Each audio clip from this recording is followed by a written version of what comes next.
Match শেষে কেঁদেই ফেললেন কাব্য। ফাইনালে হারের পর সানরাইজার্স মালকিনের ভিডিও ভাইরাল। হ্যাঁ দর্শক, পুরো টুর্নামেন্ট জুড়ে সানরাইজার্স হায়দ্রাবাদ দুর্দান্ত খেললেও কলকাতা নাইট রাইডার্সের সঙ্গে কখনোই তেমন সুবিধা করে উঠতে পারেনি। ফাইনালেও তার বিপরীত হয়নি। ম্যাচ ৮ উইকেটে জিতে এবারের আইপিএল চ্যাম্পিয়ন শাহরুখের কলকাতা নাইট রাইডার্স। গতকাল সিপকে ফাইনাল ম্যাচ যে এতটা একপেশের হবে সেটা কখনো ভাবেননি কেউ। জয়ের জন্য মাত্র ১১৪ রান তাড়া করতে নেমে ৫৭ বল বাকি থাকতেই ম্যাচ জিতে নেয় কেকেআর।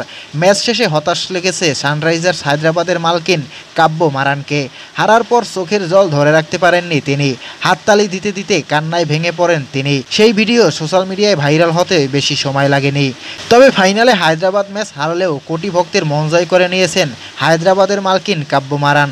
প্রিয় দর্শক, কাব্য মারানের এমন হতাশা ও কান্না দেখে আপনার কেমন লেগেছে কমেন্ট করে জানিয়ে দিন আপনার মতামত।